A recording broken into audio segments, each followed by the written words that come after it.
हर हर महादेव, जय श्री राम, राधे राधे। सितारे आपके नौ इस चैनल से जुड़े हुए सभी भक्तों को बहुत बहुत धन्यवाद। राधे राधे। आप सभी लोग जहाँ रहें स्वस्थ रहें, मस्त रहें। आज हमारे सामने एक जन्म पत्रिका उपस्थित है और ये हमारे बड़े प्रिय अजीज, हमारे हृदय के अत्यंत करीब रहने वाले में से एक हैं। इनका नाम है आदरणीय अरुण शर्मा जी। अभी ये देहरादून में हैं।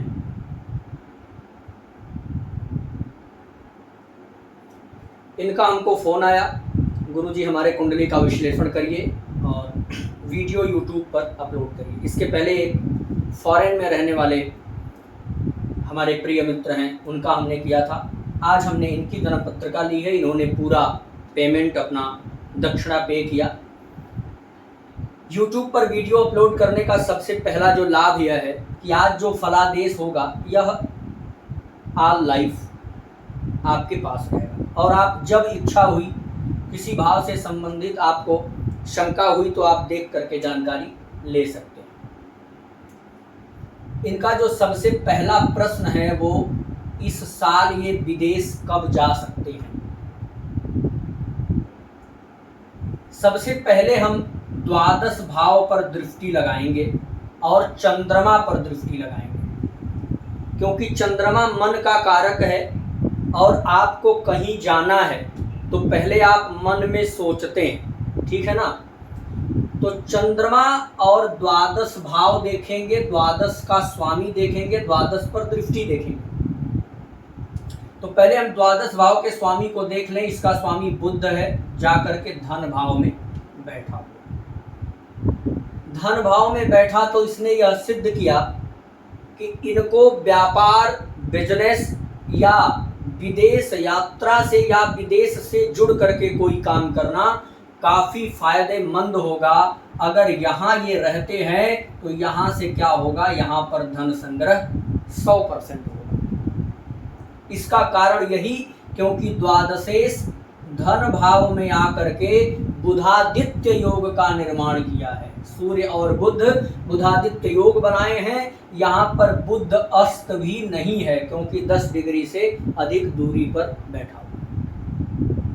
तो बुध बिल्कुल युवा अवस्था का है, प्रबल पावर है इसके पास और द्वादश का स्वामी है। तो यह बात तय है कि इनको विदेश से बेहतर लाभ मिल सकता है।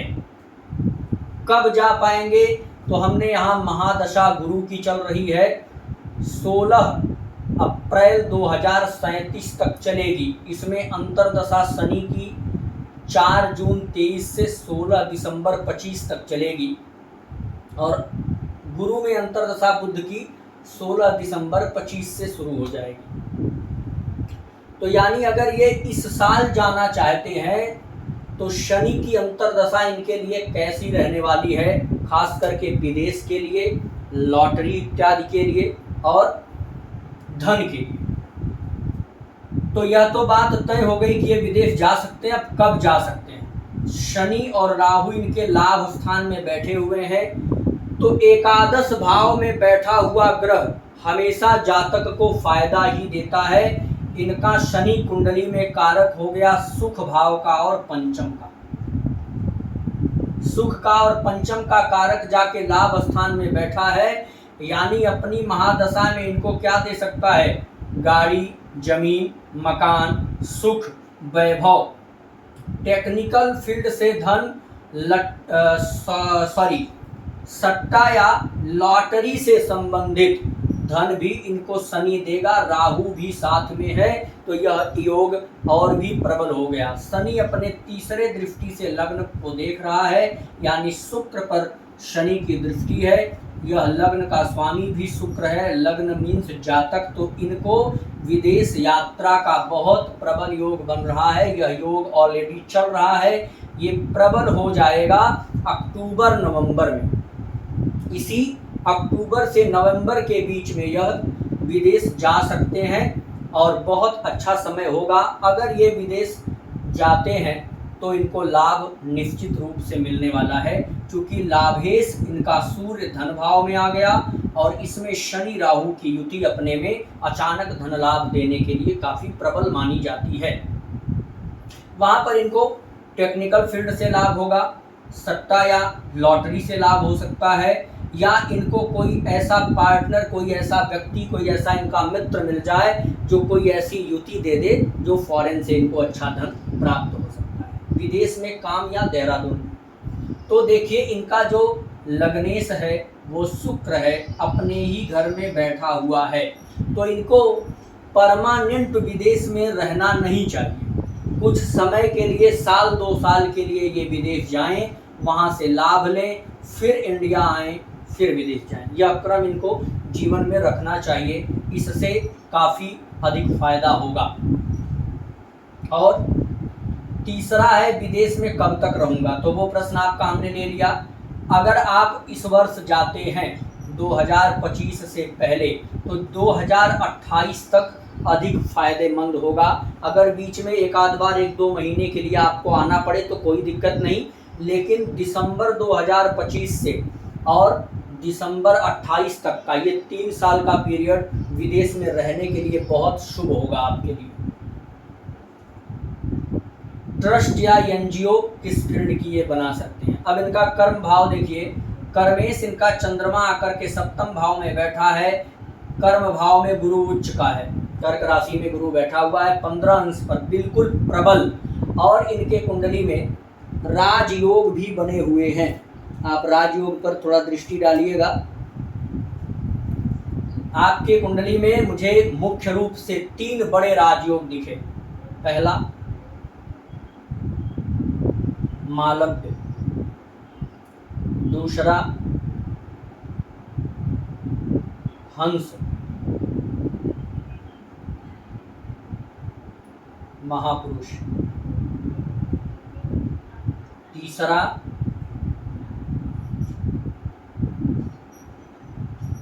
बुधादित्य। यह 3 राजयोग इनके कुंडली में बना हुआ।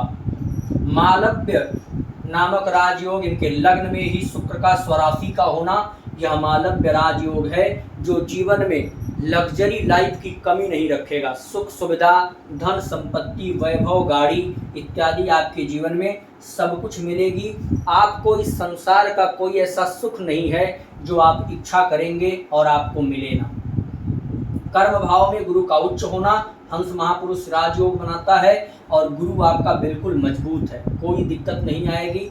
अगर आप ट्रस्ट या एनजीओ बनाते हैं तो खास करके बच्चों को पढ़ाने के लिए काम करिए, अनाथ बच्चों को, गरीब की सेवा करने के लिए, धार्मिक आयोजन जैसे राम कथा, कृष्ण कथा या जो भी धर्म का प्रचार करने से संबंधित यदि संस्था या एनजीओ आप बनाते हैं तो वह एनजीओ आपको काफ़ी ऊंचाई पर लेकर के जाएगी। खास करके ज्ञान का प्रचार करने के लिए आपकी एनजीओ होनी चाहिए। इंपोर्ट या एक्सपोर्ट का बिजनेस इनके लिए कैसा रहने वाला है, तो आप यह बात भी देख लीजिए कि इनके धन भाव में बुधादित्य योग, द्वादश का स्वामी बुध धन भाव में है। तो अगर आप इंपोर्ट या एक्सपोर्ट इंडिया से विदेश के लिए करते हैं तो वह आपको बिल्कुल फ़ायदा देने वाला होगा, इसमें कोई शंका नहीं है, आपको लाभ मिलना है। इंपोर्ट एक्सपोर्ट का बिजनेस आप कर सकते हैं। किस चीज़ का करें, तो आप ध्यान दीजिए। पहला तो आप कपड़े का कर सकते हैं, दूसरा फर्नीचर का, इलेक्ट्रॉनिक का, मोबाइल का, कंप्यूटर का, टीवी का कर सकते हैं, और कॉस्मेटिक्स या परफ्यूम इत्यादि का व्यापार आपके लिए बहुत बेहतर हो सकता है। कितना धन है जीवन में। धन भाव का स्वामी मंगल है, पराक्रम भाव में आ गया, गुरु की पूर्ण दृष्टि, धन भाव में बुधादित्य योग बनना, और 1 2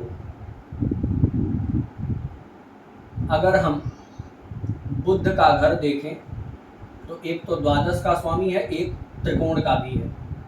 तो त्रिकोण का स्वामी रहने के साथ साथ शुभ भी फल आपको प्रदान करेगा। बुध वैसे भी बहुत खराब स्थिति में नहीं है, अच्छी स्थिति में है, तो धन भाव आपके पास काफ़ी प्रबल ही माना जाएगा। आप जीवन में जितना धन सोचे होंगे उतना आपको प्राप्त होगा, अवश्य मिलेगा। और 2028 से पहले आप कुछ जीवन में बड़ा करके दिखाएंगे, यह मान के चलिए। विदेश लॉटरी योग कब है? जब आप विदेश पहुंचेंगे, तो अगर आप 2024 में विदेश पहुंच जाते हैं तो लॉटरी का योग आपको दिसंबर 25 के बाद, यानी 1 साल बाद अगर आप लॉटरी इत्यादि का प्रयोग वहां करते हैं तो काफ़ी अच्छा रहने वाला, क्योंकि लॉटरी का भी कारक बुध ग्रह है, क्योंकि बुध लॉटरी इत्यादि का कारक ही है। तो इसकी जब अंतर्दशा आएगी तो वह समय आपके लिए लॉटरी के लिए काफ़ी बेहतर होगा। और गुरु की महादशा में बुध की अंतर्दशा, यानी विवेक, ज्ञान, बुद्धि सब लगेंगे। और लाभेश सूर्य भी बुध के साथ होगा, और लाभ में बैठा लाभस्थ शनि राहु भी आपके लिए वर्क करेंगे। तो 16 दिसंबर 25 से लेकर के और 23 मार्च 28 के बीच आप कभी भी लॉटरी के लिए ट्राई कर सकते हैं। भारत में किसका व्यापार? यदि ये इंडिया में व्यापार करना चाहते हैं तो किस चीज़ का करें? तो सप्तम भाव का स्वामी मंगल, पहला तो ये प्रॉपर्टी डीलिंग का काम कर सकते हैं, होटल मैनेजमेंट का कर सकते हैं, रेस्टोरेंट डाल सकते हैं, दूध, दही, मिठाई इत्यादि का व्यापार, पानी के बोतल की पैकिंग, बिस्लेरी इत्यादि की जैसी कंपनियां चलती हैं, इस प्रकार का व्यापार आपके लिए करना बहुत अच्छा होगा। लिक्विड फॉर्म का व्यापार आप कर सकते हैं। विदेश में प्रमोशन है या नहीं? विदेश में मैंने आपको बताया कि आप परमानेंट के लिए ट्राई ना करें तो ज़्यादा अच्छा होगा, क्योंकि आपको किसी चीज़ की कमी कुंडली में वैसे भी नहीं रहने वाली है। आप जहां भी कदम रखेंगे कुंडली का असर आपको दिखेगा। सबसे पहला सुझाव, मंगल का कमजोर होना, और मंगल के लिए आपको एक रत्न पहनने की जरूरत है, मूंगा। मूंगा आप लगभग 7 रत्ती का पहनेंगे। 7 रत्ती का मूंगा जब आप पहनेंगे तो आपको क्या फायदा मिलेगा? एक तो आपका व्यापार जहां करेंगे वहां की एनर्जी आपको अच्छी मिलनी शुरू हो जाएगी, व्यापार अच्छा चलेगा, धन संग्रह बढ़ने लग जाएगा। क्योंकि मंगल का कमजोर होना तो धन भाव और व्यापार भाव दोनों को वीक कर रहा है, और मंगल आपके कुंडली का प्रबल मारक भी है, इस बात का ध्यान रखिएगा। तो मंगल की महादशा अंतर्दशा जब आएगी तब आपको ये रत्न निकाल देना होगा। जब महादशा अंतर्दशा है तब रत्न निकाल दीजिएगा, ऐसे आप पहन सकते हैं। इस दोनों भाव का लाभ आपको अच्छा मिलेगा। महादशा अंतर्दशा में रत्न नहीं धारण करना है, बाकी चीज़ें तो काफ़ी अच्छी हैं। एक मोती भी आप पहन सकते हैं। कर्म भाव का स्वामी चंद्रमा सप्तम में आया है, अंश बल से थोड़ा वीक है, तो इसलिए आप, वीक मीन्स अधिक अंश का है, तो बल इसका भी अब कम हो रहा है, वृद्धावस्था की तरफ है, तो एक मोती इसको भी देने की ज़रूरत है। बाकी आपकी कुंडली का जो सबसे पावरफुल ग्रह है वो शनि है। सबसे पावरफुल ग्रह शनि है। क्यों? क्योंकि लग्न का जो मान है वो 19 अंश 40 कला का है, और शनि का 20 अंश, यानी लग्न से जिस ग्रह का अंश पास में होता है वह ग्रह जातक के लिए काफ़ी फायदा देने वाला बन जाता है। तो श्योर है कि आप यह लॉटरी और सट्टे का काम बहुत बढ़िया कर लेंगे और आपको लाभ भी मिलेगा। आप थोड़ा विचार करके, विमर्श करके यह काम कर सकते हैं। कुंडली में आपके, अगर मैं वैवाहिक जीवन पर थोड़ी दृष्टि डालता हूँ तो सप्तमेश मंगल पराक्रम में गया।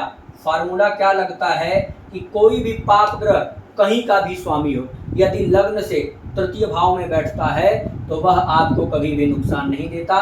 तो पत्नी के आने के बाद आपने प्रॉपर्टी इत्यादि का काम शुरू किया होगा।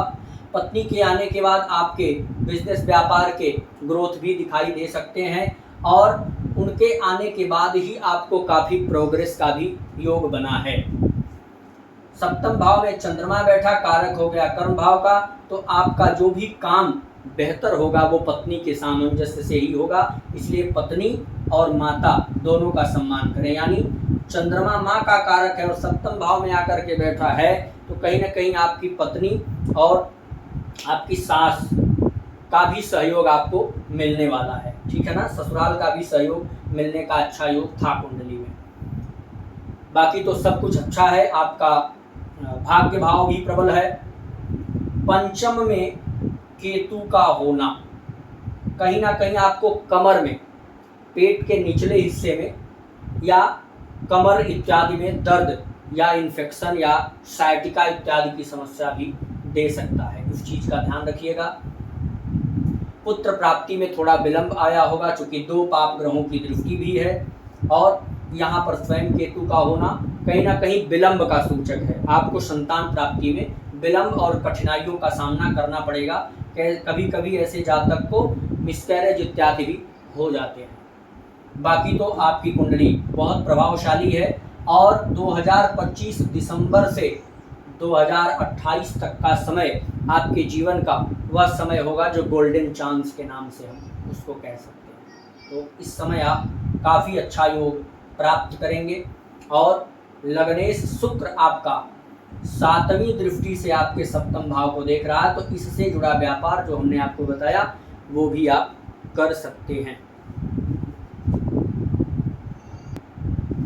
तो यह योग इनके कुंडली में काफ़ी बेहतर होंगे।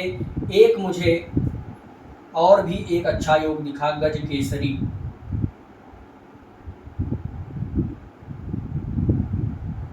गज केसरी योग भी इनकी जन्म पत्रिका में बना हुआ है। गुरु से चंद्रमा केंद्र में बैठा है, गुरु से चंद्रमा केंद्र में बैठा हुआ है, इसलिए इनके जन्म पत्रिका में गज केसरी योग बना। तो 7म भाव का भी फल अच्छा हुआ, कर्म भाव का भी फल अच्छा हुआ, यानी यह लाइफ में काफ़ी तरक्की करेंगे। बहुत प्रभावशाली कुंडली है और इसीलिए मैंने इस कुंडली को इंटरेस्ट से लिया, क्योंकि इसमें मुझे काफ़ी चीज़ें आप लोगों को बताने के लायक मिली। आप कई योग देख सकते हैं, कई स्वराशि और उच्च के ग्रह आपको मिल जाएंगे। ये सारी चीज़ें बहुत विधिवत आपको देखने को मिली और इसमें कई लाभ आपको दिखा है। धन भाव मजबूत है, लाभ स्थान मजबूत है, लग्न स्वयं मजबूत है, कर्म भाव मजबूत है, क्या बचा कुंडली में, व्यापार ठीक हो गया, सब कुछ अच्छा है। थोड़ा इनके रोग ऋण शत्रु पर विचार करते हैं। 6वें का स्वामी गुरु जाकर के उच्च का हुआ तो सर एक बात है कि आपको शत्रुता प्रबल मिलेगी, यानी शत्रु भी आपके पास बड़े लेवल के ही होंगे, लेकिन 1 2 3 4 मंगल की दृष्टि यहाँ पर कंट्रोल करेगी, मंगल की दृष्टि जरूर आपको बचाएगी, इसलिए कुछ वो कर नहीं पाएंगे। अष्टम का स्वामी है शुक्र, लग्न में गया तो लग्नेश को अष्टम का दोष नहीं लगता, इसलिए अष्टम भाव भी आपका ठीक है, कोई समस्या नहीं। लगभग 12 भावों में कोई भी ऐसा खराब भाव नहीं है जो बहुत विपरीत चल रहा हो। प्रबल मारक आपके कुंडली का मंगल ग्रह है, इसकी दशा अंतर्दशा में थोड़ा ध्यान रखने की जरूरत है। कुछ ग्रह ऐसे होते हैं जो क्रूर स्वभाव के होते हैं, उसमें मंगल भी आता है, तो आपको इससे संबंधित पूजा पाठ उस समय कर लेना चाहिए और निरंतर आपको शिव जी की आराधना करने से लाभ होगा।